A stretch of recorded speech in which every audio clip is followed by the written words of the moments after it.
The silence has finally shattered, and fans are absolutely stunned.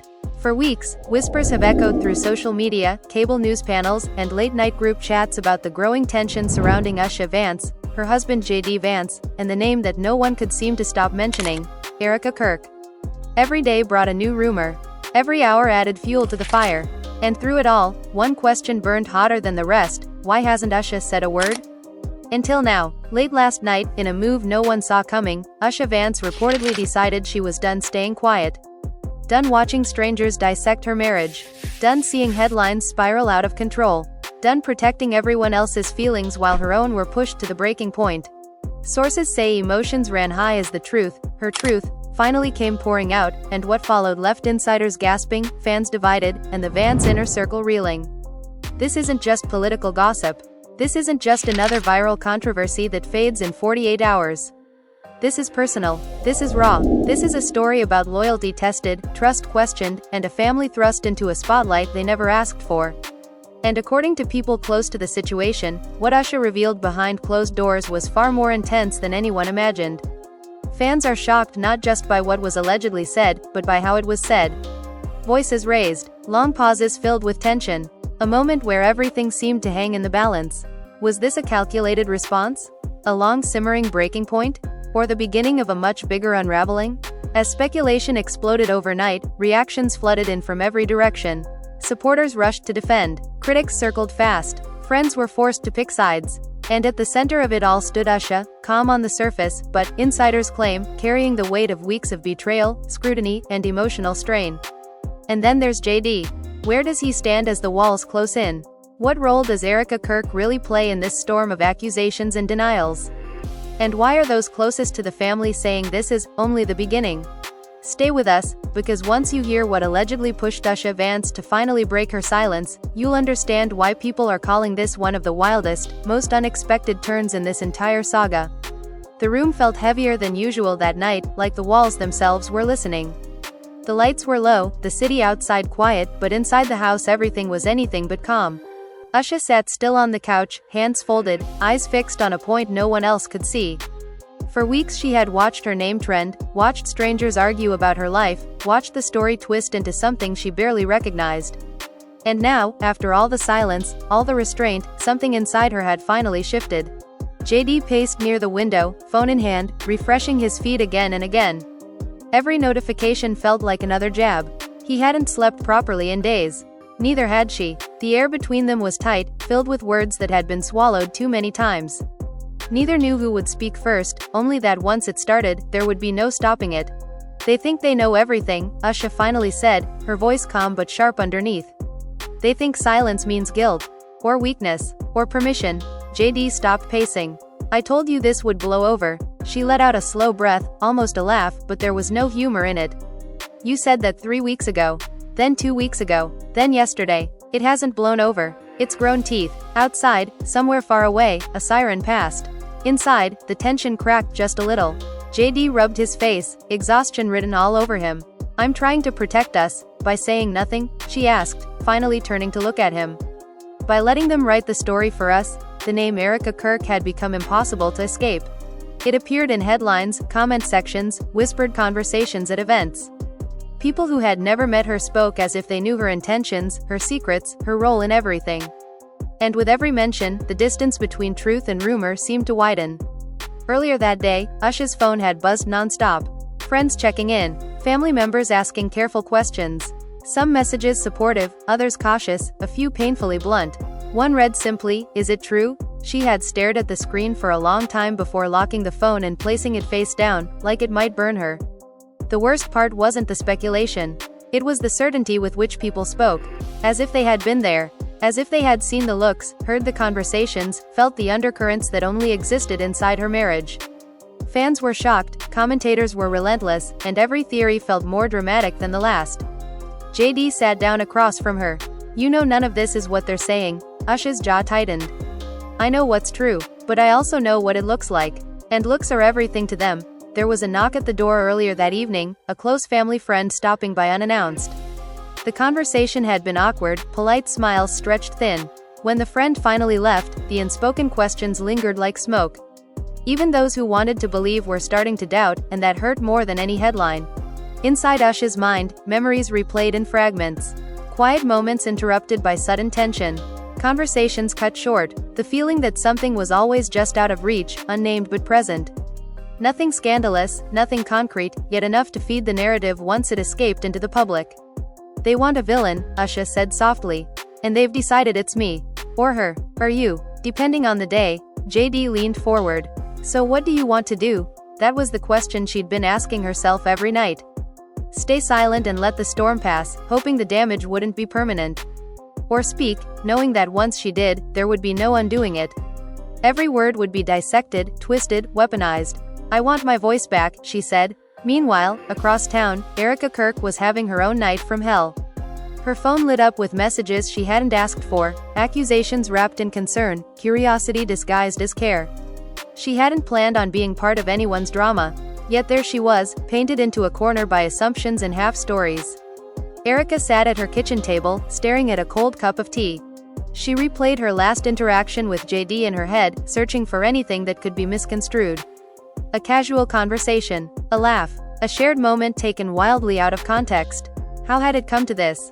Her closest friend tried to reassure her over speakerphone. "This will pass. People will move on." "Will they?" Erika replied. "They've already decided who I am." Back at the Vance house, Usha stood up, walking slowly as if grounding herself. "I've spent my life choosing my words carefully," she said.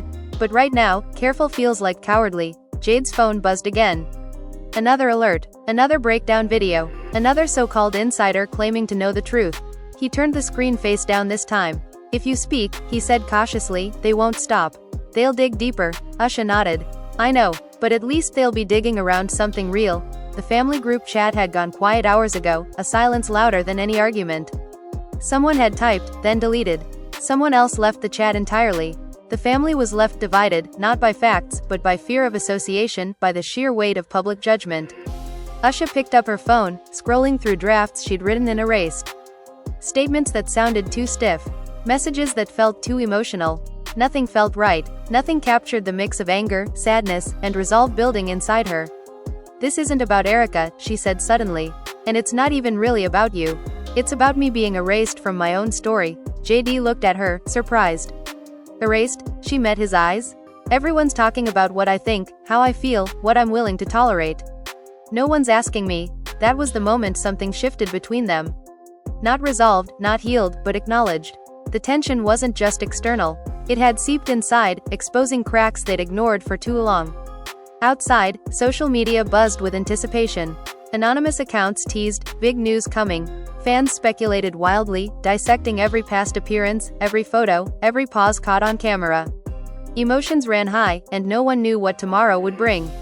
Usha opened a new note on her phone. Her fingers hovered over the screen. JD watched quietly, unsure whether to stop her or support her. Somewhere else, Erika refreshed her feed, heart pounding, sensing that the silence was about to end.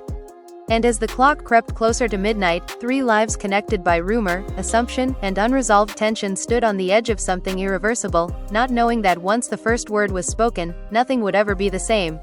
The first word came out slower than she expected, like it had to push past weeks of restraint. Usha began speaking quietly, almost to herself, recording and stopping again. Every time she thought she had it right, doubt crept in. JD stayed where he was, arms crossed, watching her fight a battle that no one else could see. "If I do this," he said carefully, "there's no taking it back." Usha didn't look up. "They already took it from me." She finally hit record, and this time she didn't stop. Her voice steadied as she went on, shaped by years of public speaking but softened by something far more personal. She talked about pressure, about watching narratives form without facts, about being treated like a footnote in her own marriage. She didn't name names yet. She didn't accuse, but the weight of her words was unmistakable. When she finished, the room fell silent again. JD exhaled slowly. "That's a lot. It's not even half of it," she replied. Across town, Erika felt it before she saw it. Her phone vibrated with an intensity that made her stomach drop. Group chats she'd muted suddenly came alive. A message popped up from someone she barely spoke to anymore. "Have you seen this?" She didn't open it. She already knew what it would be. Earlier that evening, Erika had replayed every public appearance, every handshake, every smile caught by a camera. She had never imagined those moments would be reinterpreted as something else entirely. The betrayal she felt wasn't toward JD or Usha, but toward the public's hunger for scandal. "I didn't ask for this," she whispered to herself. Back in the house, JD finally broke the silence. "People will read between every line." Usha nodded. "They already are." She uploaded the video, fingers trembling just slightly, then set the phone down as if it were a fragile object. For a few seconds, nothing happened.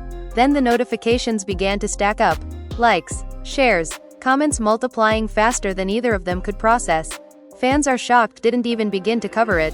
Within minutes, clips were being reposted with dramatic captions. Commentators paused mid-sentence on live streams to react. Some praised her strength, others accused her of deflection. Everyone had an opinion. Jade's phone rang, then rang again. Advisors, friends, people who hadn't spoken to him in months suddenly eager to weigh in. He ignored most of them, eyes fixed on Usha. "Do you regret it?" She shook her head. "I regret waiting." Meanwhile, Erika finally opened the message. It was the video. She watched it once, then again. Usha's words weren't accusatory, but they landed hard. Erika felt both relieved and exposed. Relieved that she wasn't being directly attacked. Exposed because her name hovered unspoken, present in every pause. "This is getting out of control," Erika's friend said over the phone. "You need to say something." "And say what?" Erika snapped. "That I exist?" Back online, the narrative split into factions. One side rallied behind Usha, praising her for breaking her silence and reclaiming her voice. Another questioned her timing, her motives, her marriage. The family was left divided as relatives quietly chose whether to comment or stay quiet, knowing either choice would be judged. JD scrolled through reactions late into the night. "They're dragging Erika into this harder now." Usha winced. "That's not what I wanted. Intent doesn't matter anymore," JD replied. "Impact does." The next morning brought no relief. Headlines grew bolder. Speculation turned sharper. Anonymous sources claimed inside knowledge. A former acquaintance gave an interview hinting at things they had always suspected. None of it could be confirmed, but confirmation was no longer required. Erika woke up to a knock at her door. A reporter stood outside, microphone in hand, camera crew hovering just out of frame.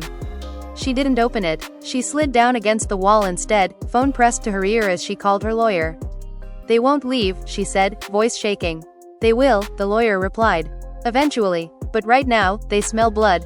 Back at the Vance house, JD and Usha argued for the first time in days, voices raised, exhaustion spilling over.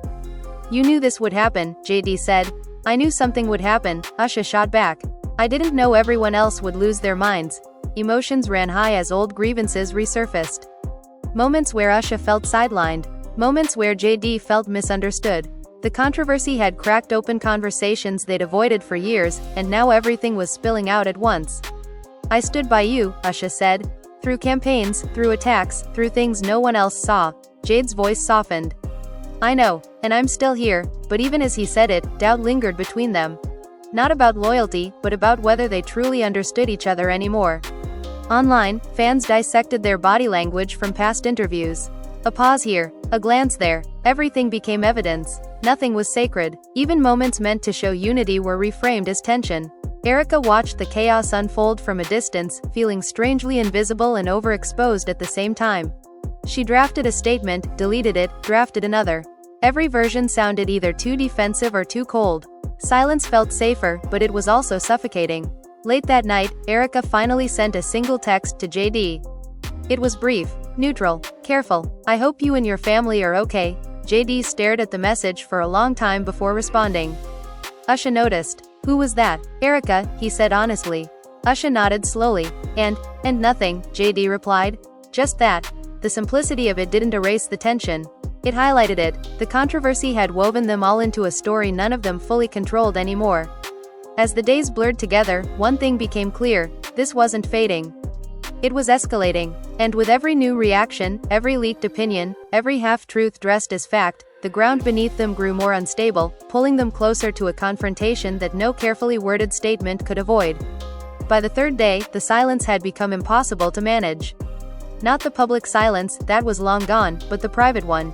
The kind that sat between conversations, stretched between glances, and turned every small interaction into a potential spark. Usha felt it when JD reached for his coffee and their hands barely brushed. She felt it when he checked his phone and turned the screen away without thinking. Nothing obvious. Nothing dramatic, just enough to remind her that something fundamental had shifted. The house no longer felt like a refuge. Every room carried echoes of conversations that hadn't happened yet but were waiting to explode. Usha woke up before dawn, mind racing, replaying every comment she'd read the night before. Some praised her strength, others accused her of manipulation. A few were downright cruel. She told herself she didn't care. She cared anyway. JD sat at the kitchen table scrolling through a briefing prepared by his team. "They want you to stop talking," he said without looking up. Usha poured herself coffee she didn't want. "I haven't said anything since the video." "Exactly," he replied. "They think silence now looks calculated," she laughed bitterly. "So silence before was weakness, and silence now is strategy. Which one do they want?" JD didn't answer. He didn't have one. Across town, Erika finally left her apartment wearing a hat pulled low and sunglasses that did little to disguise her anxiety. Every step outside felt like a risk. She imagined eyes everywhere, even when the street was empty.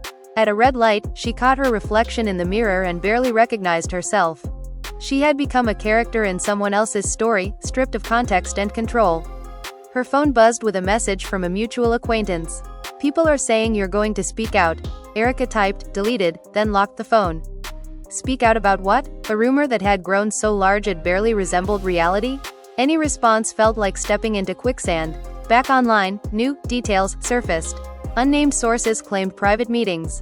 Others hinted at secret tensions long before anyone noticed. Fans were shocked by how quickly speculation turned into certainty. Emotions ran high as comment sections became battlegrounds, with strangers fighting over interpretations of people they had never met. Usha's mother called that afternoon. Her voice was gentle but firm. "You need to take care of yourself." "I am," Usha lied. "No," her mother said softly. "You're fighting." Usha closed her eyes. "I don't know how to stop." That night, JD and Usha attended a small private gathering they couldn't avoid.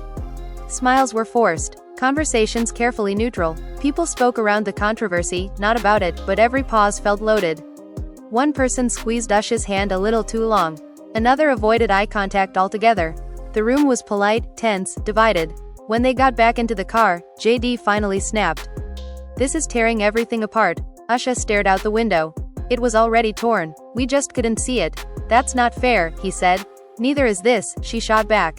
The argument escalated quickly, words tumbling over each other, months of frustration finding an outlet. Usha accused JD of prioritizing optics over honesty. JD accused her of underestimating the fallout.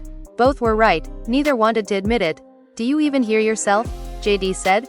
"Do you hear me?" Usha replied. They fell silent, the city lights streaking past as if nothing in the world had changed. Meanwhile, Erika sat with her lawyer, papers spread across the table. "You have two options," the lawyer said. "Say nothing and hope it dies. Or speak and risk making it bigger." "What would you do?" Erika asked. The lawyer paused. "Neither option is safe." Erika laughed hollowly.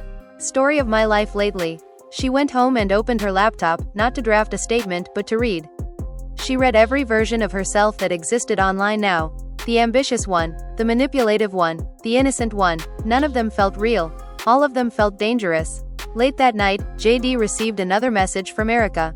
Longer this time. "Still careful." She wrote about being overwhelmed. About not wanting to cause harm. About feeling trapped in something she didn't create. JD read it twice before showing it to Usha. Usha read it slowly. Her expression softened, then hardened again. "She's scared. We all are," JD said. "I don't blame her," Usha admitted quietly. "I blame the vacuum. When no one speaks, anything can fill the space." JD studied her. "Are you saying you want her to speak?" Usha hesitated. "I don't know what I want anymore." The next morning, a new clip went viral. An old interview of Usha, taken wildly out of context, edited to suggest something she never meant. Fans are shocked all over again. Outrage reignited. Commentators declared it a turning point. It wasn't. It was just another twist. Usha watched the clip in disbelief. "This is ridiculous." JD clenched his jaw. "This is what we're up against." For the first time, Usha felt truly tired. Not angry, not defensive, just exhausted. She sat on the edge of the bed, head in her hands. "I can't keep doing this." JD sat beside her. "Then don't." She looked up. "I don't mean the media. I mean pretending this isn't affecting us." That admission hung in the air, heavier than any accusation. It wasn't about Erika. It wasn't about rumors. It was about trust strained by pressure, about conversations postponed too long, about choosing silence for different reasons and calling it the same thing. Outside, the world kept speculating. Inside, something fragile began to surface. Honesty, raw and uncomfortable.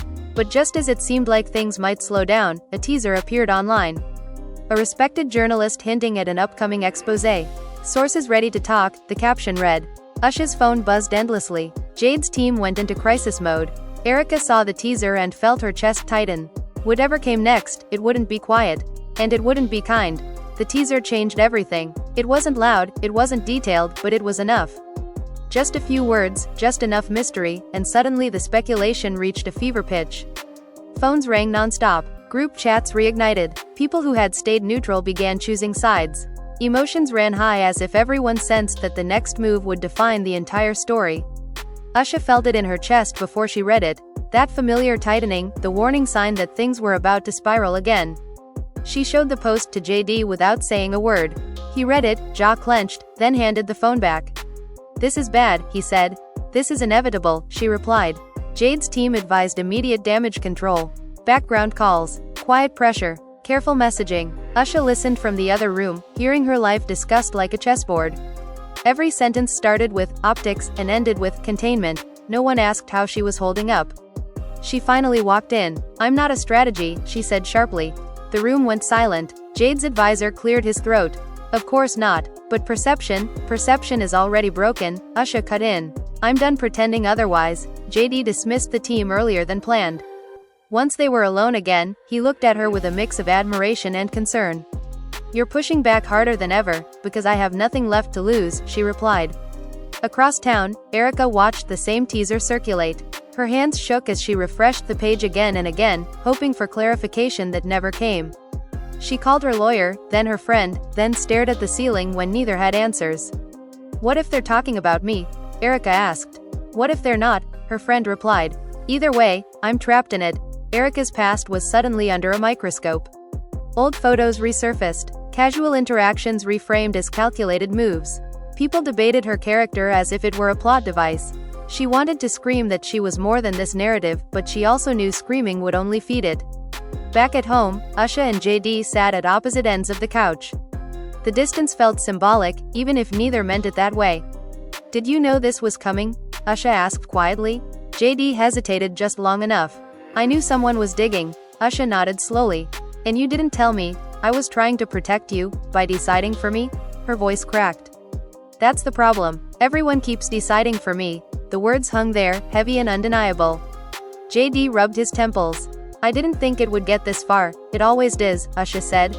Silence doesn't stop storms. It just delays them. That night, Usha couldn't sleep. She scrolled through comments until the words blurred together. Support, hate, conspiracy, certainty, strangers arguing about her marriage with absolute confidence. Fans were shocked, but also entertained. She wondered how many people would still care once the story stopped being fun. Erika, also sleepless, finally opened a blank document and started typing. Not a statement, a letter, not for the public, not even to send. Just to remind herself of what was real. She wrote about confusion, about fear, about how easily people became symbols instead of humans. She cried while writing, then closed the laptop without saving. The next morning brought a new blow. A clip leaked, audio without context, voices distorted. The internet immediately filled in the blanks. Accusations hardened, denials were dismissed, emotions ran high again, louder than before. Usha listened to the clip once and felt sick. This isn't even real, she said.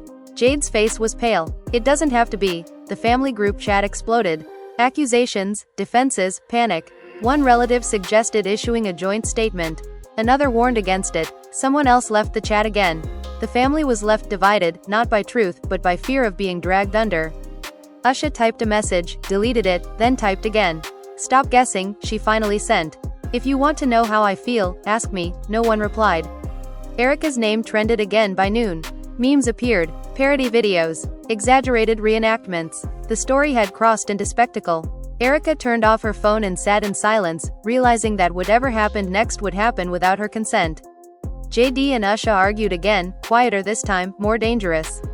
Not shouting, but sharp. Do you trust me? JD asked. Usha paused. I trust you. I don't trust the space between us anymore.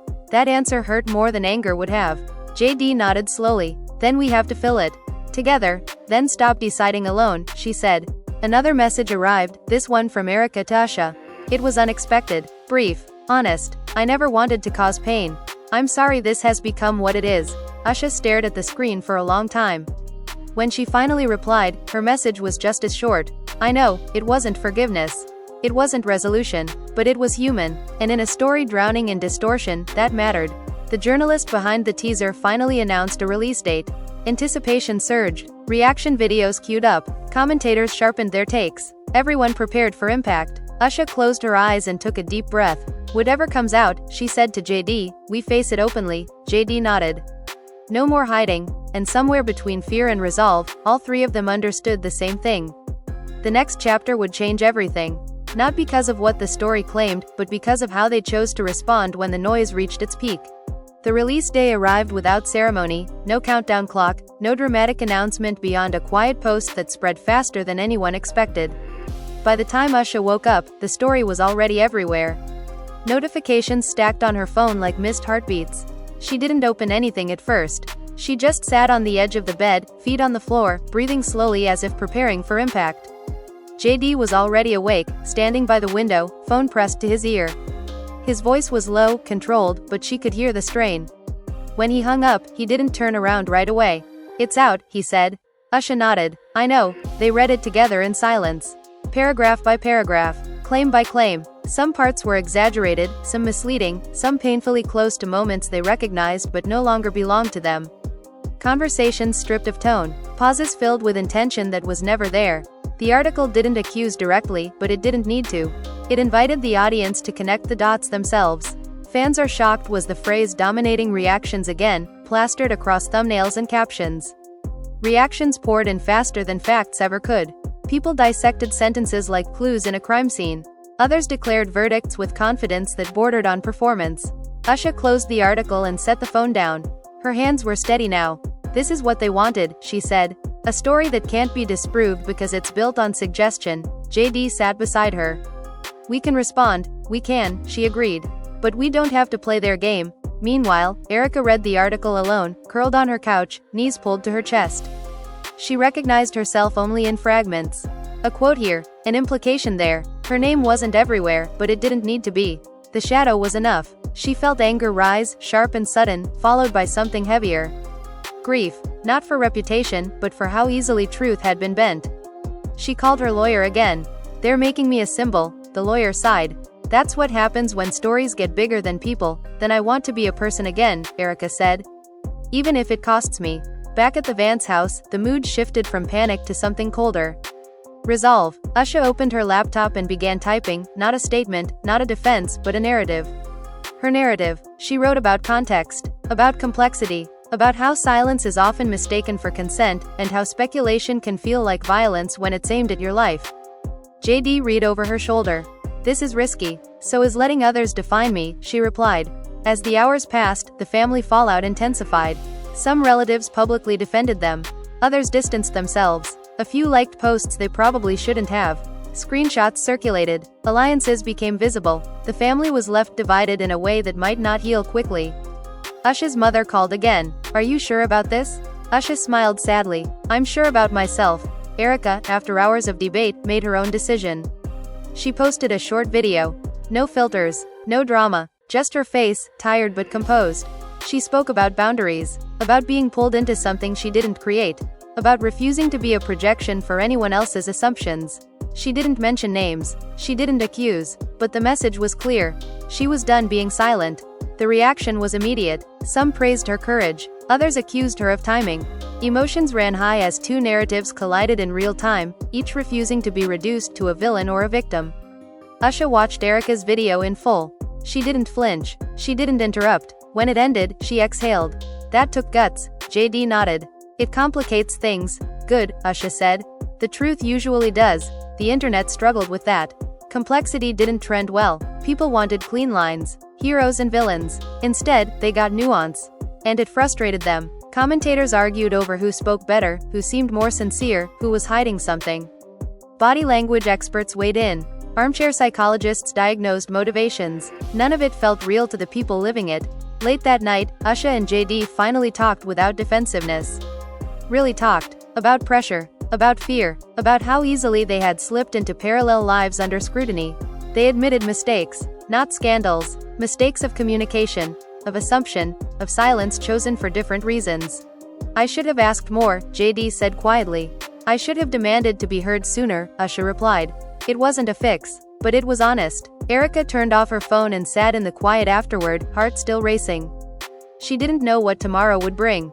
But for the first time in weeks, she felt lighter. Whatever happened next would happen with her voice included. Outside, the media cycle continued to churn, but something had shifted. The story no longer moved in one direction. It fractured, perspectives multiplied, certainty eroded, and in that fracture, something unexpected appeared. Doubt, not about guilt or innocence but about the story itself. People began asking different questions. Not what happened, but why they cared so much. Not who was wrong, but who benefited from the chaos. Usha noticed the change in tone first. Fewer accusations, more uncertainty. It wasn't peace, but it was space. She closed her laptop and looked at JD. "Whatever happens next," she said, "I'm not going back into silence." JD reached for her hand. "Neither am I." And as the night settled in, the controversy still burned, but no longer out of control. For the first time since it began, the people at its center were no longer just reacting. They were choosing how to stand in the fire. The days that followed felt slower, heavier, like the aftermath of a storm where debris still littered everything even though the sky looked clearer. The noise hadn't stopped, but it had changed. Outrage cooled into analysis. Certainty cracked into debate. The story was no longer a straight line, and that unsettled people who wanted easy conclusions. Usha felt the shift immediately. Fewer aggressive messages, more cautious ones. People asking questions instead of making accusations. It didn't bring relief so much as a strange calm, the kind that comes when you finally accept that you can't control the outcome, only your part in it. JD returned from meetings quieter than usual. Not defeated, just thoughtful. "They're adjusting," he said one evening. "The narrative, it's not as clean anymore." Usha nodded. "Real life never is." They sat together without speaking for a long time, the television muted, the city outside humming on. It was the first time in weeks that silence didn't feel like an enemy. It felt earned. Erika experienced the change differently. Invitations she had declined were no longer resentfully withdrawn, just paused. A few messages came in from people she hadn't expected. Quiet apologies, awkward check-ins. Nothing dramatic, but enough to remind her that not everyone had swallowed the loudest version of the story. Still, the damage lingered. Opportunities quietly disappeared. Doors that once felt open now required explanation. She knew that even when controversies fade, their shadows remain. But she also knew she had crossed a point of no return. Silence would never protect her again. One afternoon, a mutual acquaintance suggested a private meeting. No press, no statements, just conversation. Erika hesitated before agreeing. Usha hesitated too. JD said little, only that whatever happened should be honest. They met in a quiet, neutral place. No cameras, no aides, no phones on the table. The tension was immediate but different from what any headline imagined. Not hostility, not drama, just discomfort mixed with exhaustion. Usha spoke first. "This never should have become what it did." Erika nodded. "I know, and I'm sorry for my part in the confusion, even if it wasn't intentional." There was no tearful confession. No explosive accusation, just two people acknowledging the weight of being pulled into something larger than themselves. They spoke about boundaries, about perception, about how quickly the world fills in blanks when it wants a story. JD listened more than he spoke. When he did, it was careful. "We all underestimated how fast things can spiral." Usha looked at him, then back at Erika. "I don't need us to be anything," she said. "I just needed to stop feeling erased." Erika met her gaze. "I never wanted to take space that wasn't mine." The conversation didn't fix everything. It wasn't meant to, but when they stood to leave, the air felt lighter. Less poisoned by assumption. Something private had been reclaimed from the public narrative. Outside that room, the internet continued to speculate, but it lacked momentum now. Reaction videos got fewer views. Comment sections thinned. A new controversy began to edge into trending lists, pulling attention away. Fans are shocked became fans are distracted. Usha noticed it the day she went out without being recognized. No whispers, no phones raised, just a normal interaction at a cafe. She sat alone afterward, coffee cooling in her hands, surprised by how emotional the ordinary felt. JD joined her later. "It's slowing down," he said. "Stories always do," she replied. "They move on to the next thing. And us?" he asked. Usha thought about it. "We stay." That didn't mean everything was perfect. Trust, once strained, doesn't snap back into place. It requires maintenance. Conversations continued, sometimes uncomfortable, sometimes raw. But they were having them now, not avoiding them. That alone changed everything. Erika focused on rebuilding in quieter ways. Fewer public appearances, more intentional ones. She stopped searching her name. Stopped trying to correct every false version of herself. She understood now that reclaiming your voice doesn't mean using it constantly. It means choosing when it matters. Weeks later, a commentator tried to revive the controversy with a "Where are they now?" segment. It landed flat. No new outrage, no viral spark. The audience had moved on. Usha watched the clip and felt nothing.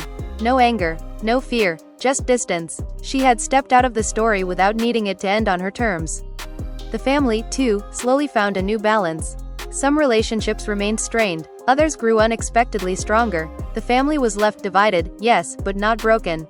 Divisions became clearer, boundaries firmer. And that clarity, while painful, was honest. One evening, JD asked, "Do you think it was worth it?"